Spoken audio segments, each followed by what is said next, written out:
This is the Gutsy Health Podcast with Janique and Tristan Roney. Welcome back to the Gutsy Health Podcast. Hey, everybody. Welcome back. I really wanted Karalynne to do that. I had to beg her to do it. So you guys, oh my gosh, we have Just Ingredients, Karalynne Call here on the episode today. And I want to first thank you so much. We know you are so busy and you got a million things going on. So the fact that you're here, I can't express enough gratitude. I know, we should have made you a gift basket. I have one. Thank you for coming to our house. You do? We made one. It's got no bow on it. Sorry, I'm not that organized. I don't need a gift basket, but thank you so much for having me. I'm so excited to be here. We are so excited. I want to start with a quick story really fast. I haven't actually told you this yet, but back in December, my friend Katie was like, you need to reach out to Just Ingredients and see if she wants to do a collab with you. And I'm like, there's no way. Right. And I actually started writing an email to you, and then it was like this long email and I just deleted it. I'm like, you know what? She's so overwhelmed with people. There's no way she's going to want to talk to me. And I am so glad that somehow the universe combined and like you actually knew I existed. Well, it was meant to be, because that's so funny you say that story, because I would look at your stuff and be like, oh, she is so knowledgeable. Oh, it'd be so neat to meet her. And that's how I feel about you. When you posted that you had made my chicken pot pie soup, I think it was, I was like, wait, she follows me? Oh my gosh, I didn't even know. Didn't know she knew who I was. And that's when I admitted that you're like my Beyonce in the world of Instagram. So this is so great. You made I think that happened on like January 1st. I'm like, my year 2020 has totally been made. That's awesome. And it was only January. Right. Who knows what we'll do at the other 11 months. Exactly. So you guys, we're going to have Karalynne kind of give a little bit of background. I reached out to everyone online and I asked, what do you want me to ask her? But we're actually going to take a completely different approach with our interview with her today. We're not going to talk about the stuff that she normally talks about as far as this is what you take out of your house. We're going to go back to the basics. We're going to talk about what makes Karalynne Karalynne and what it took, the blood, the sweat, the tears that it took for her to become this expert. And I don't want to spoil anything for you guys because she just puts everything so eloquently. So Karalynne, go ahead, Tris. I just wanted to say, if you haven't heard of Karalynne, that's okay too. There's a small little club of the boys out there. Hey guys, thank you. Whenever I run into you in public, it's like, oh, there's some guys and they all tell me I'm great and I have a place here. It's great. So if you haven't heard of Karalynne or whatever, keep listening. You're going to love her by the end of this. She has a massive Instagram following, but it didn't just appear overnight. No. There's a reason why people just follow every word she says. And it's because of the care and the work and just the insight that she puts into everything she does. Totally. And you're going to get a taste of that today. Totally. So let's start from the beginning, Karalynne. What happened? What did you experience? How did your hero's journey begin? So all of this started like 15 years ago, and I had 3 kids at the time, 3 little boys. And after the third one, he was about a year old, and I found myself with severe suicidal depression to the point that I even attempted suicide. And thankfully, by miracles, it didn't happen. Amazing. So once I hit that really rock bottom low, I was like, wow, I have got to figure this out. I need help. And because before then I thought, I can deal with this. People deal with depression, but hitting rock bottom, I knew I needed help. So I went to some doctors, and first of all, I learned because my baby wasn't a year, they weren't treating it as postpartum depression. I mean, because the baby wasn't under a year, because the baby was over a year, it wasn't considered postpartum. Wow. So every doctor would just say, well, we can give you this antidepressant. And don't get me wrong, I don't have anything against them. They can help people in situations. But my problem was I kept asking the doctors, well, will this heal me? Yeah. And they kept telling me, no, it just will help your symptoms. And I would say, well, okay, that's fine to help my symptoms, but I want to heal from this. I haven't always been like this. So something happened. Something had to have triggered this or something. Yes. And they would say, we don't really know what there is to do to heal. Just keep taking these antidepressants and maybe someday you can heal from it. Well, and 15 years ago, there wasn't a lot of support for postpartum depression as there is today. So you must have felt extremely isolated and people weren't having the discussions around postpartum depression like they are now. So that must have been enhanced by tenfold. Well, and the problem, because it wasn't postpartum depression, like the OB didn't want to really deal with it. It was like, oh, you need to find someone else that works with depression. Wow. So, and depression wasn't talked about a lot back then. So I didn't even have friends to turn to that was like, hey, have you experienced this before? So I felt very isolated and very on my own, and I had to figure it out on my own. Wow. Did the antidepressants help with the symptoms like the doctors told you they would? So this is what I tell people. It's like, it made me numb. It made me feel like I had a seatbelt in with my emotions. So it helped in the fact that I wasn't majorly depressed and wanted to kill myself. But at the same time, I couldn't feel joy. I couldn't find laughter. I couldn't find that happiness that I knew I used to have. So it was saving my life at the time, because I wasn't severely depressed, but I wasn't enjoying life to its fullest like I knew I used to. Right. And so I used to be in psychology, and I worked with a lot of people with major depression. And that's a very common story where people report, well, yeah, I don't necessarily want to kill myself anymore, but I also don't feel anything. Right. I'm a ghost. Sort of like a blah. Yeah. And okay, so we're taking medication now. Thankfully, you're not suicidal anymore, but you're numb. What happened next? So it was a 2-year journey of me trying to find a doctor that could heal me. So you on medications for 2 years at this point. Right. Okay. So numb for 2 years, like thankfully you're still alive, but right. So you went, how many doctors did you go through? It was probably about, I should have counted, maybe 5 or 6 different ones. That's a lot. Because this was my philosophy. I kept thinking the body knows how to heal itself. Like when it has a cold, I get over my cold. When I scrape myself, it heals itself. Like I know my body can heal. I just didn't know how. How did you know that? Yeah. How did Where you know did you that? learn that? Well, it's common sense sort of that like you have a scrape on your finger, it forms a scab and then the scab disappears. And so I just common sense, like I know the body can heal itself. Same thing with broken bones. You put a cast on it and it fuses together. So somehow I can heal myself from this depression. Like if it created it, it can reverse it, right? Like I feel like there's so many people that don't trust that anymore. We think our bodies have become dumb. And the thing is, like, the body is the most intelligent thing on the planet, So you just intuitively knew. You're like, my body can fix this. And so you went from doctor to doctor to doctor. Yeah, I knew it could fix itself, but I didn't know how. Yeah. I just was so naive. Like, I know there's got to be an answer out there somewhere, but I don't know how. Right. Here's what's so cool about that, though. You didn't have to have like this full-blown confidence that, yes, I'm going to figure this out and I know exactly how to do it. Here's my steps. I'm going to get there. It was just this almost like a little tiny droplet of belief. That's true. Right. And that was all it took. That was what spread and created the big tree of healing or whatever it was that came later. Right. Yes. And that's important. If you're listening to this and you feel like things are hopeless for you, you don't need much to start. Right. You just need enough there to take the next step. Yep. That's so true. Just a little belief. So you eventually found this naturopath, right? I did. Okay. Your friend was like, I know this doctor, you need to go to them. You're having a conversation. What was that story?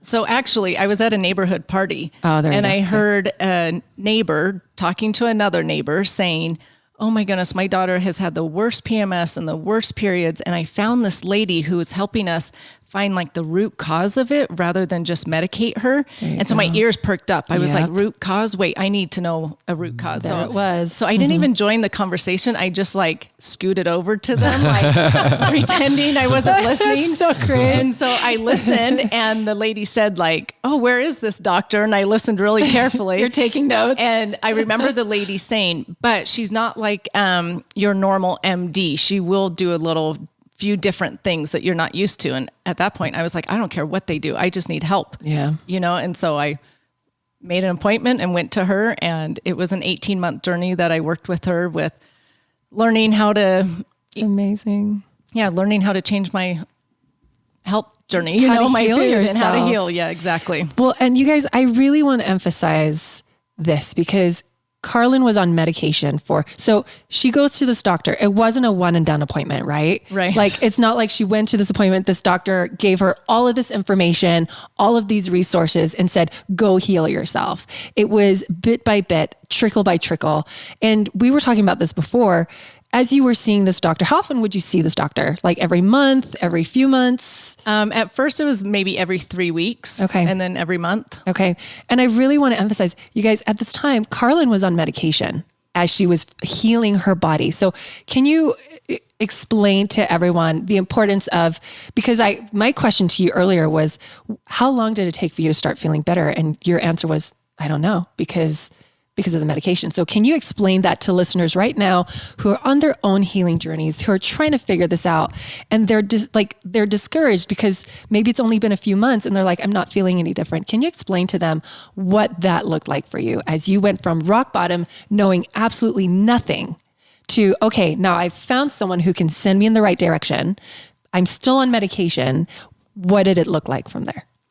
Okay. So, and I'll even take it a step back before that, just to let people know that when I went to doctor after doctor trying to find help, I listened to what they said and tried what they said. It was, let's change this medication, or let's add this medication, or let's change this dosage. Yeah. So I was trying all of that. It wasn't like I didn't give that a shot. Yes. You know what I mean? And you were doing that for 2 years. Yeah.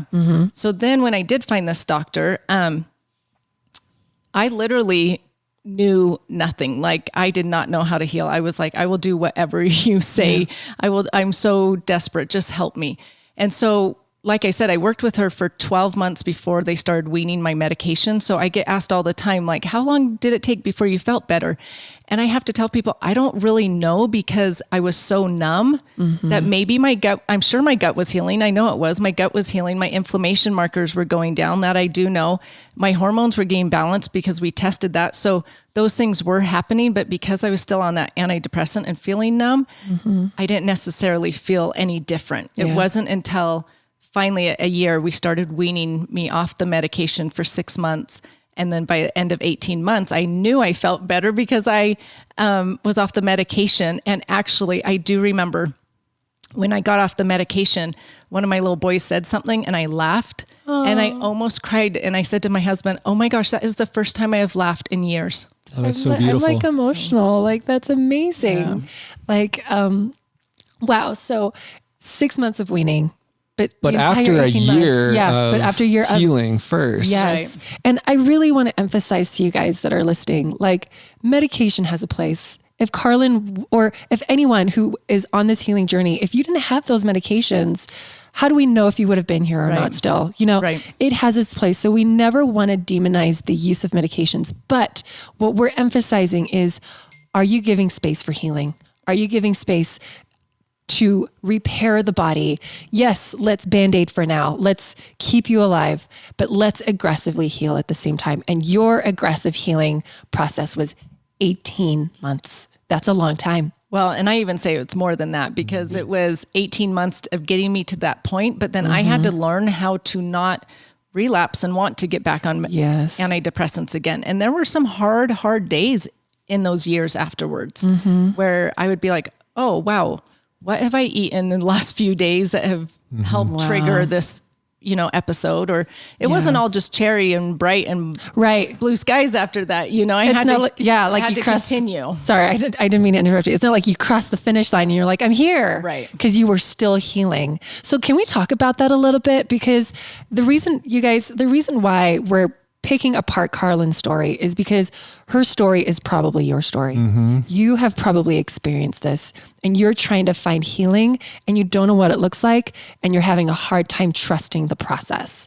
So the reason why we are picking this apart is because Karalynne is the perfect human being and the perfect example of going from nothing, no information. Can you tell listeners what you told me about your understanding of grains before this all started? Like, what you knew?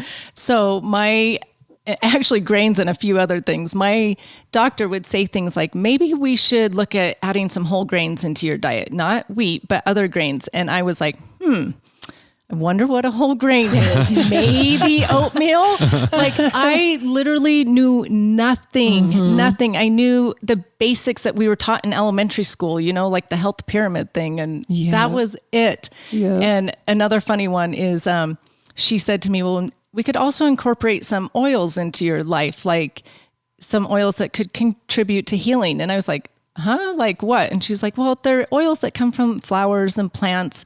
And I was like, what in the world is she talking about? Who is this crazy person? Yes, I was like, okay, I've gone a step too far. Like this might be too far for me. But she was talking about essential oils. But 15 years ago, I hadn't even heard of essential oils, let alone know that they come from plants and flowers. And so anyways, I literally knew nothing. Yeah. Nothing. And now you've created this massive empire where you've learned so much stuff and you're helping people come from nothing and learning about it. So the reason, going back to what I was saying earlier, the reason why we have Karalynne on today is because we want to show you that we've all been Karalynne at one stage. You have been Karalynne at one stage. You have come from nothing, of hopelessness and despair and desperation. But I want you guys to hear the work it took. This isn't an overnight approach. It's not even a 1 month approach. It's not a 6 month approach. This has taken years. And wouldn't you say that healing is a continuous thing? Like, even after 3 years, I mean, we've been on our cancer journey, Tristan's cancer journey for 3.5 years. We're still learning. We're still healing. We're still improving. What do you have to say about that? Honestly, I think healing is a lifetime journey because with all the toxins around us and all the junk, like we do have to heal our bodies on a daily basis. Totally. So healing to me is a lifetime journey. Plus, I tell people, get on a health journey and just take one little step at a time. But our health journeys are all going to look different, but I'm still always going to be on a health journey. Like I can always improve by putting more fruits and vegetables in my diet, or I can improve by, like you guys said, adding liver to my to my meals. Like I haven't reached that step yet, but that's an awesome goal to have. But somebody else's goal may just be to get rid of the Lucky Charms for breakfast. Totally. And that's okay. If getting rid of the Lucky Charms is all you can do this week, that's fine. Exactly. I had Lucky Charms for 18 years of my life. That's what I grew up on for breakfast, Yes. And so you guys listening there, we really want you to hear Karalynne, hear this. Like, it's okay to go low and slow. It's okay to take it one step at a time. Karalynne, there's a lot of moms out there or women out there, men out there too, if you're listening, that are really overwhelmed by the healing process. It's because you now have this Instagram page. I have this Instagram page and we're educating and it's a lot of information coming at once. And everyone's like, oh my gosh, where do I even start? And then their anxiety increases and then it's this big spiral effect. What wisdom do you have for these people? So I get that because that was me. And so I think that's why it took so long with this doctor for 18 months is because I told her, if I get overwhelmed in this whole process, I will throw my hands up in the air and be done. Yes. I can't get overwhelmed. I've got to just take little steps, one thing at a time. And so her first thing was like, well, your inflammation is really high. So we're going to try to reduce your omega-6s. And I was like, my omega what? Okay, whatever those are. And then, so she was like, one place that is really apparent in are, well, back then we had partially hydrogenated oils. So get rid of the partially hydrogenated oils out of your house, get it out of your pantry, out of your fridge, try to go to the store and find replacements for those items. And you guys, I went into my pantry and I was like, I don't even know what that's in. Is it in these canned beans? Like I didn't know. And then finally I was like, oh, it's like in crackers and things to help things stay on the shelf for a long time. So take one little step at a time. You don't have to change your whole house at once or your whole eating diet or, at once, just one little thing at a time. Can we talk about, okay, so you'd go to these appointments. She would say, maybe it's hydrogenated oils. What did your learning around that become? How much was it her telling you what to do? And how much of it was you going home and researching? So she would tell me one little thing and I would go home so confused, like what? So for instance, the whole grain thing, right? When she said, maybe add some whole grains into your diet. That's basically what I got. So then I went home and was like, I have no idea what that really means.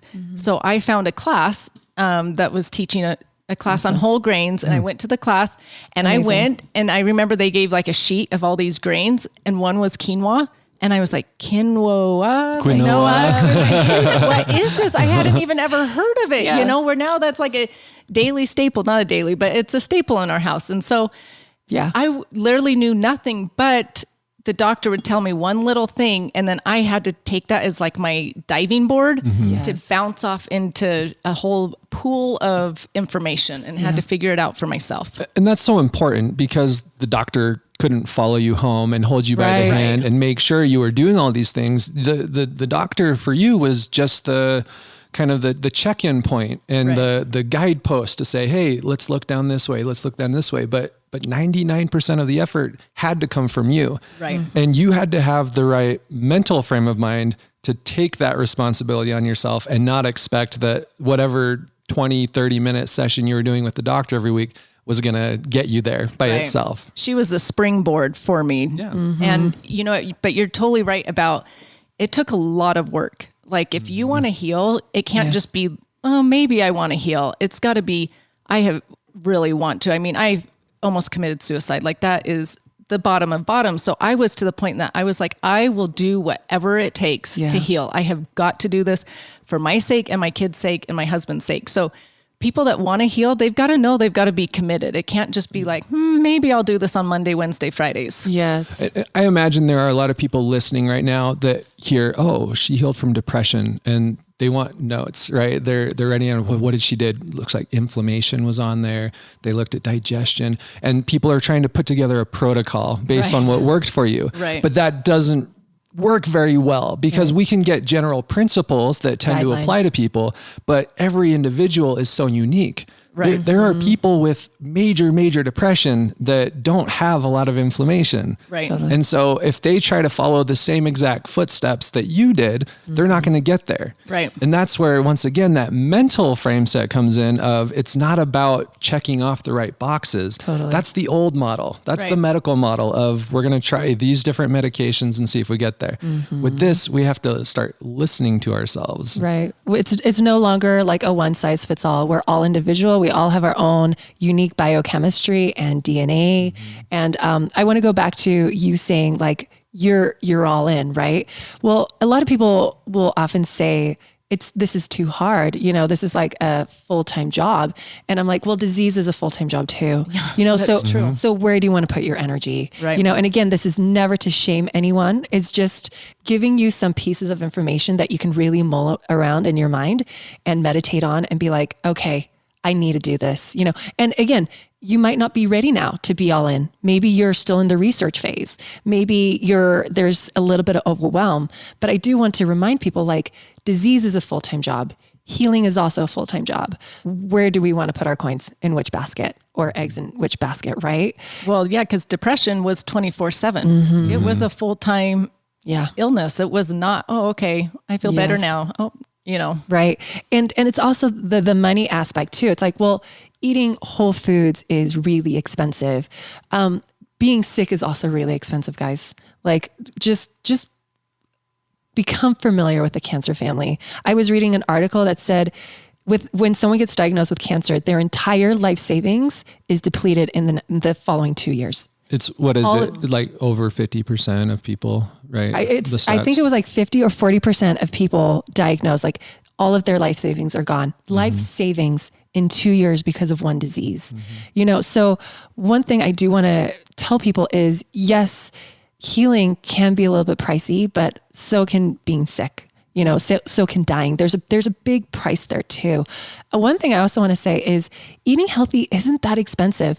Snacking healthy is. I was just going to say snacking healthy is really expensive. I was going to say, I think our grocery bill actually dropped by me trying to eat healthier because before I was buying everything processed, everything. I mean, Yes. So to give that up and then cook from scratch and just buy fruits and vegetables and things. It's so cheap.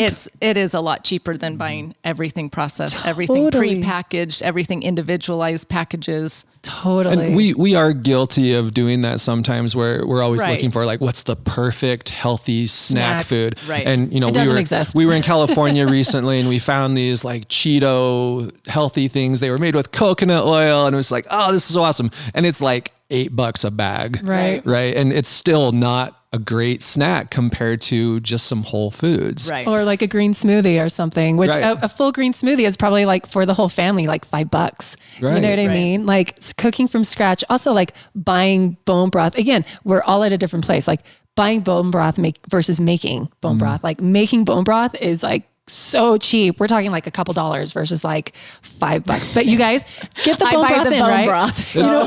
Which is That's totally okay That's if that's what totally you decide to fine. do. We all have to decide where our Yes. time is most Like, valuable. no shame, spent. Karalynne. Like, No, none no, at no. all. I was just kidding. And I most- do buy it, but I was saying that because it's true. You have to decide Yes. where your time is. Exactly. Like someone told me I should make homemade ketchup. And I was like, no. oh no, that is Yeah. last on my No. list. That's how I feel about mayonnaise. right? Yeah. There's some really great homemade mayonnaise recipes, Nope. but you know what? I can also get a pretty good one at the store, and Right. I'm willing to pay the price on making that. kombucha, Right. fermented sauerkraut. I'm like, I just don't have the time. I kill cactuses, or the cacti. I don't know, but Doesn't matter, they're dead.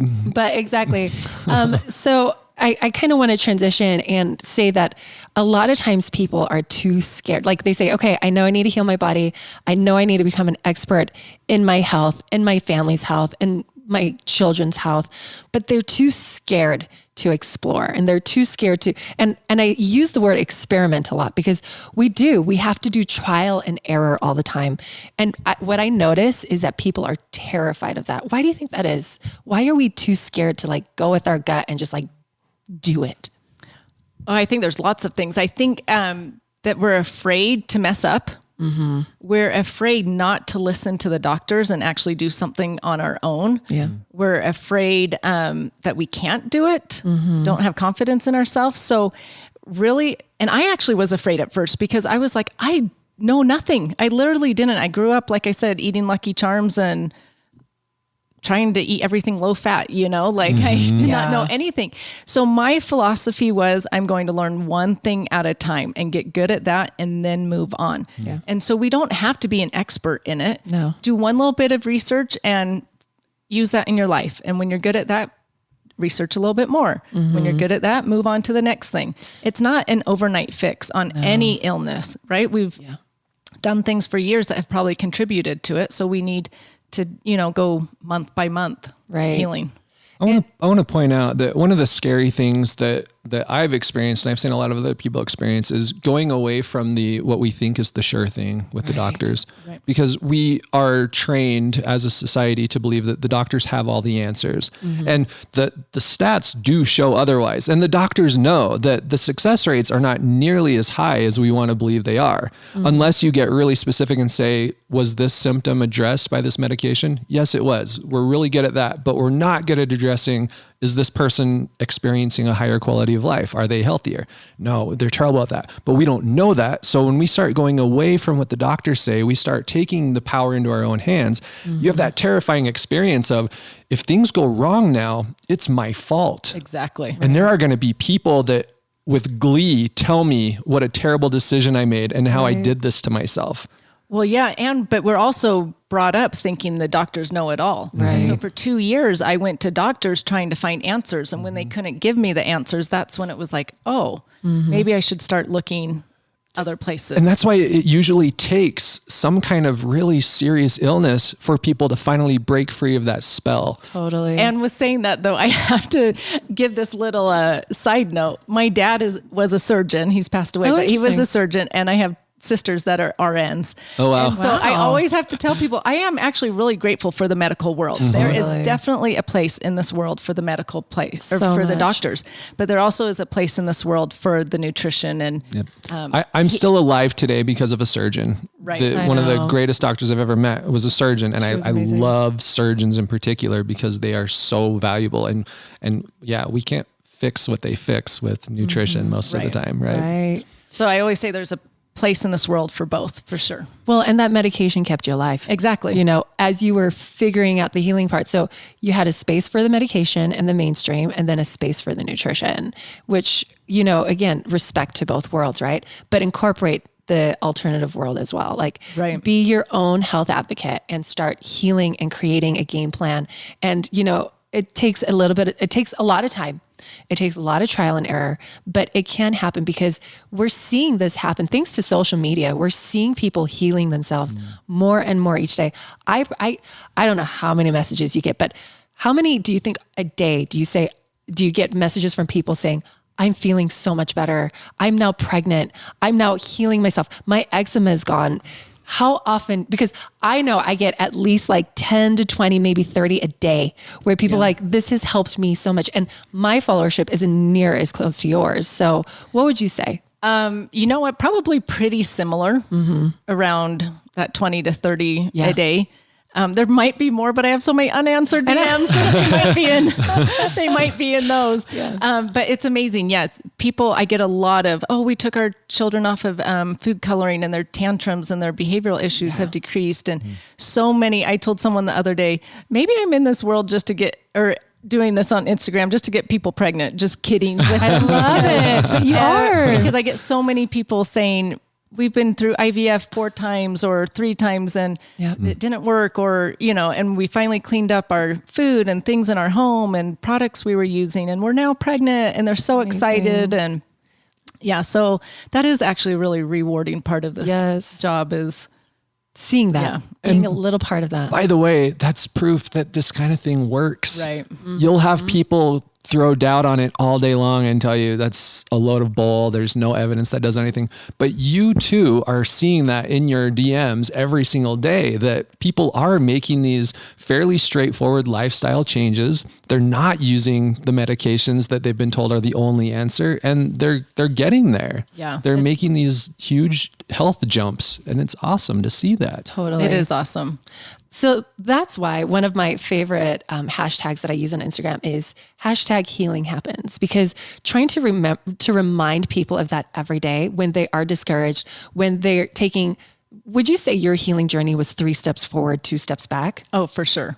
Like, for sure. Like it's a constant like trial and error, trying something out, like it's not working. But that's why I say healing happens. Also, you guys, we put our, all our eggs in one basket when it comes to the medical field. But I kind of just want to put something into context with everyone of, the number one leading cause of death in America is heart disease, followed by cancer. And then it's iatrogenic causes. And what that word means is causes from hospitals, doctors, surgeries, medications. So we are trusting with our, like when we go to our doctor, we have a lot of people have that 100% confidence in the 3rd leading cause of death in America. Like, isn't that weird? That we would rather trust them than we would trust our own gut and our own instincts and our own research, right? Like, well, it's weird that we think it has to be either or. Right. Exactly. That's the biggest issue, is to say either I go with my gut or I do everything this doctor tells me. And that's not how it was supposed to be. When this whole doctor thing became an idea, I imagine it was more, this is a trusted advisor. But in the end, you make your decisions for yourself. Yeah. You are deciding to let the doctor make all your decisions. So ultimately it's still your decision. Totally. Exactly. I have an analogy that I tell my readers all the time, or followers all the time. Can I tell you guys? Yes, please. So I always tell them, if your house were on fire, you would not just take one hose on that fire. You would have multiple hoses coming at multiple angles on that fire to try to save your house. Well, cancer, depression, autoimmune issues, infertility, all of that is like being on fire.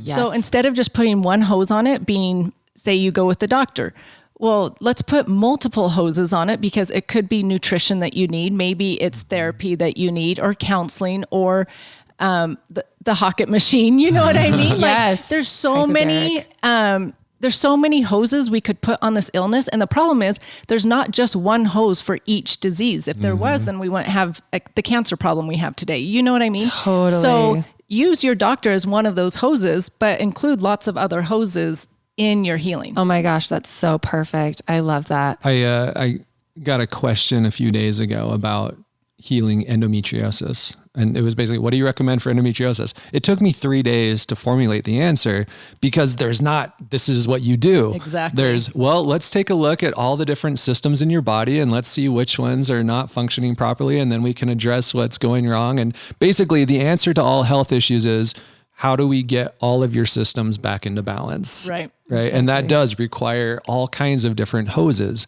And that means that we can't just rely on a single source of answers for this sort of thing. So sometimes I get followers mad at me saying, how dare you just say that depression is cured by food? And I'm like, well, I'm not saying that. I'm saying for me, that was one of the main hoses that helped me heal from depression. Totally. Why do you think we are having such a pushback? Because there's a lot of people that are getting this. That's why your Instagram account is so big and it's growing rapidly. But why do you think there is this really, and it's almost like a violent pushback. It's people are very angry and emotionally charged, and they want to pull you down. It's not like, hey, I just wanted to talk about maybe you can use a trigger warning. It's more like, you are dumb. You don't know what you're talking about. Why are we getting such a violent response, do you think? I have been pondering this for a while because food, I've decided, is as debated as religion and politics. It's ridiculous. And if you go back to the basics, food, the right foods are nourishing and healing. And so can we not all agree upon that? But we can't. Yeah. And I think what it comes down to is people do want to be healed. There's a lot of illnesses out there, but me saying, oh, it's a long journey of healing with nutrition, they don't want to hear that. They want a pill they can pop. And they want their doctor to prescribe that pill. And I get it, because when I first went to my doctor, I was like, well, is there any pill you can give me? And she first started off with giving me ashwagandha in a pill form. Capsule. Oh my gosh. And probiotics. And she was like, yes, here are some pills you can take that will start, But I had that mindset of, no, nothing's going to help but some pills. So give me some pills. Yes. And so we just have that ingrained in our society because some pills have done amazing things for people. Yeah. But I think they just get angry that, oh, this is going to take so much work, and maybe they haven't felt healing in their life, and they've had some illness for so long that the thought of healing from food or therapy or counseling, it's overwhelming. Or it's not possible because they haven't experienced that yet. Right. This is just my opinions. This isn't any kind of from a doctor or whatever, but I feel like when you are in pain for so long, you are almost stuck in a victim mentality, right? And healing and growth and expansion can't happen from a victim mentality. And so luckily you have hundreds of thousands of followers who aren't stuck. They're like, I want to expand. I want to grow. I want to heal. But there is that would you say it's a small realm of people that are doing that pushback, or would you say it's pretty significant? Oh, it's tiny. It is. That's so beautiful to hear. Yay. We're evolving. I honestly would say out of my 100,000 people, it's like 100 or less. Oh, that's so great. They just love to be very loud. Tiny but vocal minority. Right. Tiny but vocal. Yeah. And you know what? I actually, it doesn't bother me, to tell you the truth. I honestly feel sad that they can't be open-minded to other things out there, but I also get it. I wasn't very open-minded until I hit rock bottom and needed to be open-minded. Yeah. So I get where that closed-mindedness is coming from. Right. They're just doing the best they can with what they have. And that's what, exactly. Yeah. And it might take them a few years to get to that's what Karalynne was talking about. We're all on different paths and different stages of our healing process, but, just making listeners aware that there is that small group of people that are going to be the naysayers. Don't listen to them. I'm always where thoughts go, energy flows. Find people that have the same vibrational frequency as you, that are saying the same things you're saying, and then gravitate towards them, right? Gravitate towards people that believe healing happens and will support you along the way, because it will happen. But also be prepared for the fact that it's going to be some of the people closest to you who are the most vocal opponents to what you're trying to accomplish. Very true. Because we are more comfortable challenging the ideas of people that we are close to, right? So it's our family members, it's our closest friends that say, you're crazy. Yeah. Why are you doing this? This is never going to work. Yeah. Well, and thankfully though, I feel like our society, the pendulum has finally swung where people are being more open to this. 15 years ago when I was going through this, I tried to tell a few people what I was doing to try to heal depression, and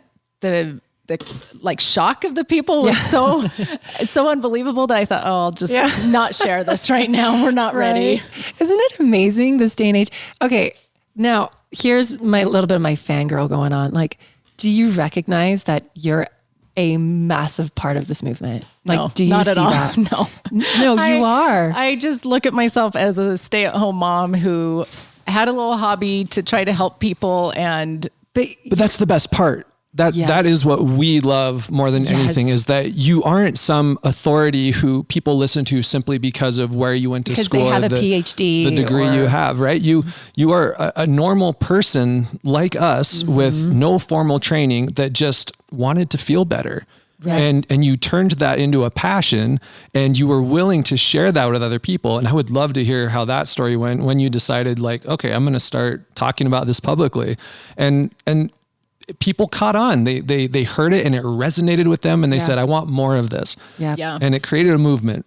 Well, I'll tell you really quick. A few years ago, I had so many family members and so many friends and just people I knew dealing with autoimmune and depression and weird things like joint pain that they couldn't get rid of, and they were on narcotics for it, and just all these random things, like everyone around me. And every day I was like, oh, if I could just go cook for them for a month, I know they could feel so much better. Yeah. But you can't say that to someone, or, so I finally was like, how could I share some of this knowledge? And then I was like, oh, Instagram. I'll just start small and little and just share little things every day of things that I've learned over the years. And this was what year? It was about 2.5 years ago. Wow. So not that long ago. No. And it actually was on a different Instagram. I only switched to Just Ingredients 1.5 years ago. No kidding. Yeah. That's amazing. Wow. And so you started with your 250 closest friends and family as your only followers. And you just kind of talked about what you were doing for yourself. Right. And doing for my house. I think I grew a lot in the mom area because they wanted to know how all this healing wellness applied to kids. Yeah. Like, okay, what does she make for breakfast? What does she do for dinner? How does this really work on a daily basis? And that is so huge, because it seems like childhood illnesses are just running rampant these days. Every kid has multiple allergies or and skin conditions, skin issues. Yeah. It's rampant. And I mean, like childhood cancers. I mean, we could go on and on and on. So I just want to put it out there. Like, you are making such a you're part of this movement. You're part of this like awakening in people, because they had no idea that there was this demon that we're all dealing with, these chemicals, these things that everyone knows right now is we're all sick. And we don't know what to do, and we're all drowning. And then they come across you or a friend's like, hey, you need to follow Just Ingredients. And then you convey the information so well that it's understandable and it's simple and it's not overwhelming. Oh, you're so nice. Thank you. So no, one last thing I want to talk about is the pushback you're getting from farmers, because we spoke about this when you're in the clinic, when she was in the clinic, because I told her, I said, I get a lot of doctors and nurses that just really hate me. And they are like, the information I'm sharing is dangerous, yada, yada, yada. And then you mentioned, you're like, yeah, I get the same pushback from farmers. What's the story behind that? Well, okay. And I actually get why they don't like you. So whenever I talk about glyphosate, they really don't like me. And I feel bad for them, because this is what happened. A lot of them converted their farmlands to grow GMO crops, right? And to be able to be sprayed with the glyphosate. And the government subsidizes for a lot of those GMO crops for them. And they thought it was a great thing they were doing and a great way to provide income for their family and support themselves. And then now we've got all this backlash of, oh, glyphosate isn't good for us. And but for them to convert their lands over to organic is a 3-year process. So that's like asking you to go without 3 years of your income. Because they can't really sell anything in the meantime, right? Right. To convert completely over to organic. And so that's a hard decision. Do we go 3 years basically without income while we switch over to organic? Right. And the government doesn't subsidize for the organic crops. And so, of course, they want to hear that glyphosate is not an issue. And glyphosate is a conflict out there, And so of course they're going to take the positive side of it. And so when I show the negative sides of it, of course they don't like me. Totally. So I feel for them. There's something that I also heard as well, that they were actually promised by like Monsanto and stuff that spraying and doing it this way, that their crops would yield more. Right. And they're finding that it's not. Right. They're finding that, it's the opposite. And it's like, well, of course it is, because you're destroying the soil. The growth comes from the soil. Right? You got to have nutrient dense soils. And so, no, it's not in the sprays. It's not It's not with these chemicals. It's going back to nature again, and you've destroyed nature now. And so I can totally see why they wouldn't be super thrilled with them. And now people are catching on like wildfire, right? Like that's why, that's why your following is so massive and it's growing at like such an incredible rate, because people are sick and tired of being sick and tired. Yeah. And now you're giving them really simple solutions, and these simple solutions are making such revolutionary changes in their lives. So, but they're coming at the cost of these people's the GMO businesses. farmers, for example, that now suddenly there's demand dropping for their products, and just like religion and politics and all these other groups, it feels personal, right? Totally. It kind of hurts your own ego to hear that the team you're on may not be the good guys. Right. And so of course you're going to defend that. Of course you're going to want to lash out, because it feels like you're personally being villainized for what you thought was making good decisions. Right. Totally. And that's when society needs to come together and work together as a whole. Together as a whole. That's a whole nother issue. Totally. Yes, it is. I feel like I'm seeing a lot more of that though. Like online used to be, and maybe it's just because I'm not on Facebook anymore, but like I felt like there was such a toxicity online, but I'm seeing such healing realms now online of people banding together, people educating themselves. Tristan shaking his head now. I'm still on Facebook, and I can tell you the toxicity is still very much there. I'm in an ethical omnivores farming alliance group, right? And it's all about how we can raise animal foods in an ethical way. And it's ugly out there because the vegans will come in and they'll talk about how meat is murder, and that's the end of the story. And then the farmers on their side, they're not very graceful about hearing that feedback. And so they start going off about how vegans are abusing their children by not feeding them meat. And it's just sad, and it's ugly. And it is sad. No one hears each other. So we're not really making any progress. We're just entrenching ourselves even deeper into the team we chose to be on, and making ourselves sad. That's what it comes down to. How did we get there? Like, why do you guys think food is so inflammatory? Like, why does it provoke this massive reaction in people, do you think? I don't know, but I wish it would just go back to the basics. Yeah. Like we know fruits, vegetables, nuts, seeds provide nourishing, healing, vitamins, minerals, antioxidants, all of that for our bodies. So totally. Let's all just go back to the basics and agree that we know that those whole foods are the best things for our bodies. Totally. And that not everybody's body will, like, some people won't be able to do veganism and some people will thrive with veganism, right? Or vice versa. Like what works for my body might not work for your body. But if you're still getting that abundant fruits and veggie servings, you're probably going to be fine, but it's all about maxing out on those core, those veggies, those fruits. What's your opinion on that? Do you think? Why do you think we're so polarized? Well, emotions and food are so tightly integrated, right? And that's because food is our survival. It's a drug. Right. I mean, Cecilia likes to say that there are 3 things we need to survive: air, food, and water. Yeah. And if we are deprived of any one of those, then it causes emotional distress like crazy. So our emotions are just intertwined with our food. Yeah. Basically from birth, right? True. What do the kids associate with feeling better when they're sad? Candy? Booby. Oh yeah. my kids. Our kids in particular, right? And so that milk that they got from the very beginning it's their source of reassurance. It's their source of soothing comfort. True. And that doesn't go away when we get older. It just transforms into other things. Plus, when we get modern manufacturing practices into it, there's all kinds of sugars and addictive chemicals that get added into the mix. So we're literally creating an addictive relationship with these foods that help us to really soothe ourselves when things are hard. We're really addicted society. We don't call for booby anymore, but we certainly do run to the store for chocolate and ice cream. And Cheetos. And so hey, a little dark chocolate every once in a while is totally fine. Yeah. No, totally. I love chocolate. Polyphenols. I love it.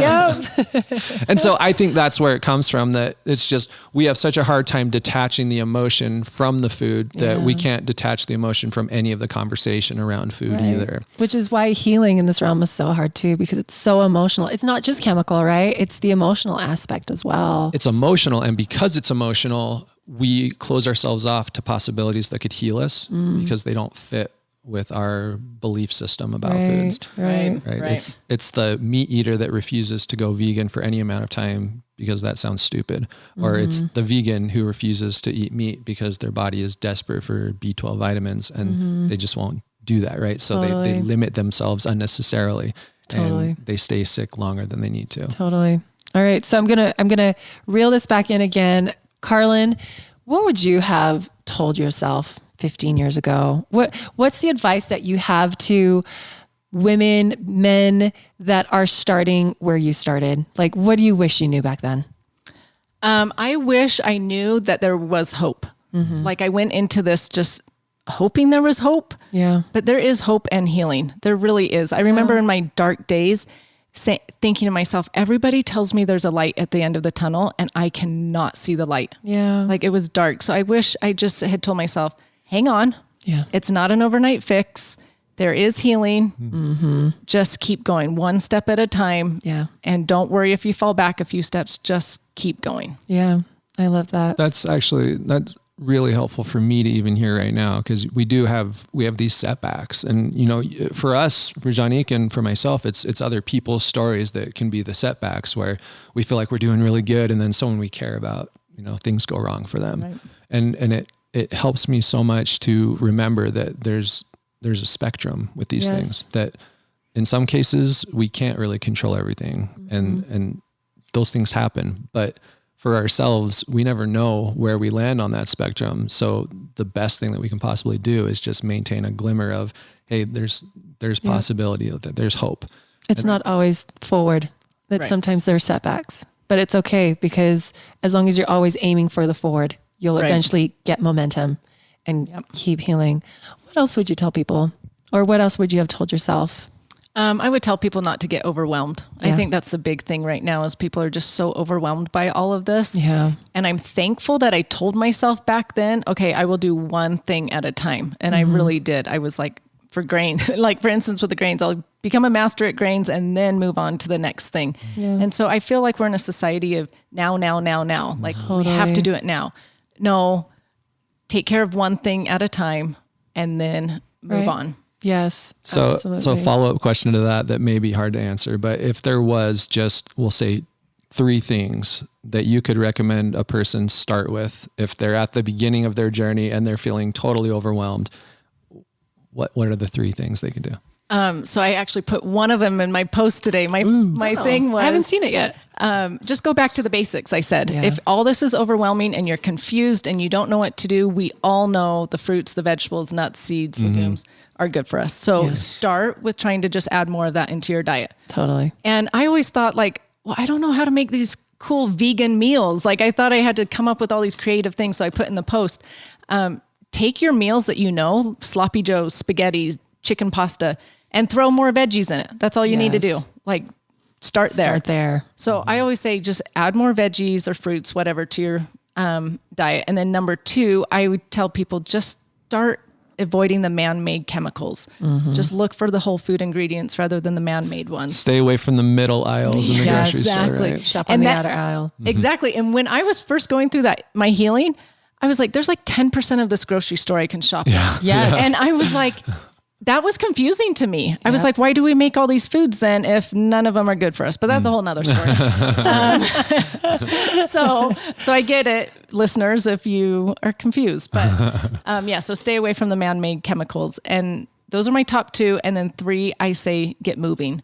Like our bodies were not meant to sit on the couch or sit at a desk all day. Yes. Because exercise has played a huge role in my healing, huge role. And that's something I try to do every day just because I know how much better I feel after exercising. I love that. I love all of those things. Karalynne, this has been such a treat to hear and to get really deep. I hope it wasn't like too I personal. Loved it. No, I always I'll share whatever, whenever. So no, I'm so grateful you had me. I had a friend, Shannon, online, who brought to me this idea of expanders. And an expander is someone that you know of and you've seen their journey and you see them doing something you want to do and you don't quite believe that you can do it, but then you see them do it and you're like, wait, if they can do it, I can do it too. And so my purpose to reveal your story today was to be everyone's expander, because they say, wait a second, Karalynne was where I am right now. If she can do it, I can do it.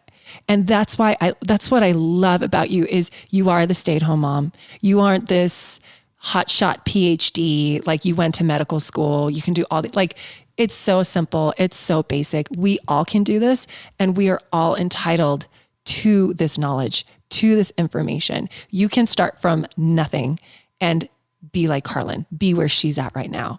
And so thank you for coming on today and being the expander everyone needs. I think that's why people are so drawn to you.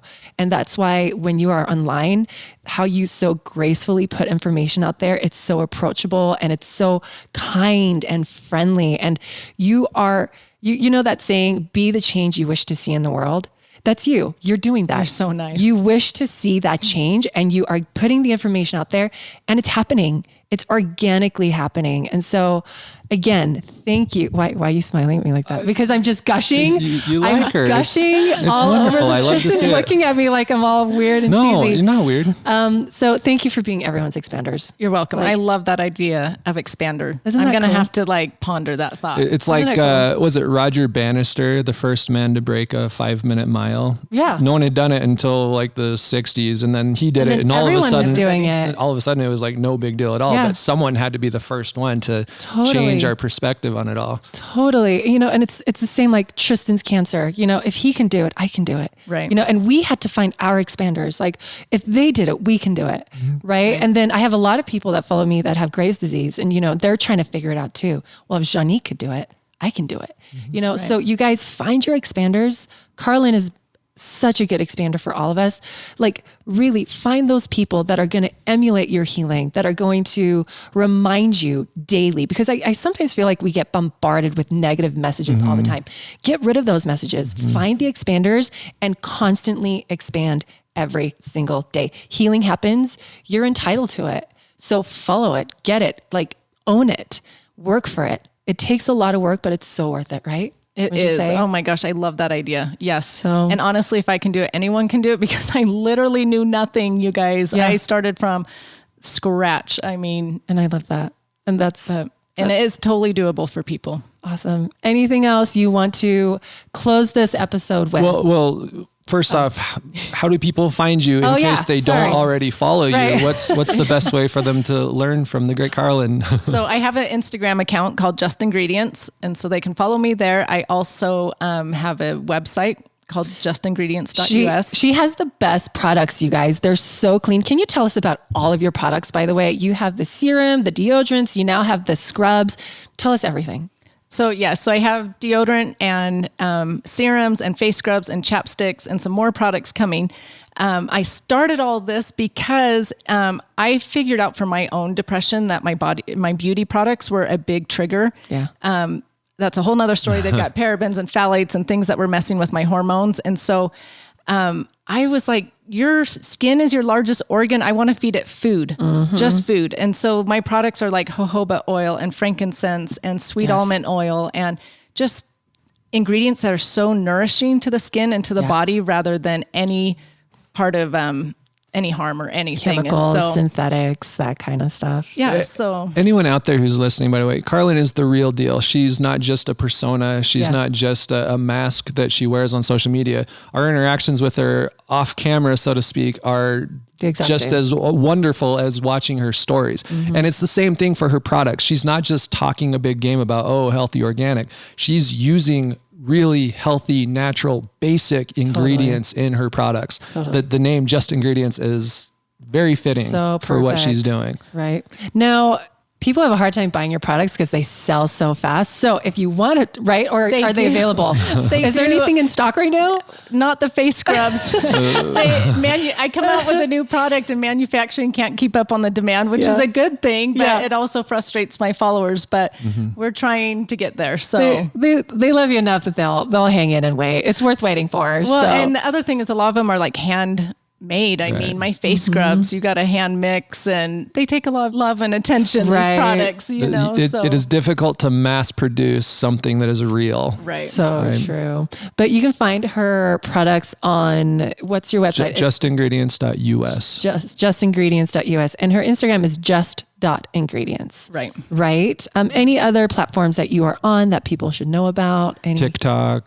No TikTok. No? My kids keep trying to get me to do that, and I don't know. I can't do those dances. I couldn't. I tried it for 3 minutes and no, thank you. My goal for 2020 is a YouTube channel. So that There you go. That's a great idea. Yeah.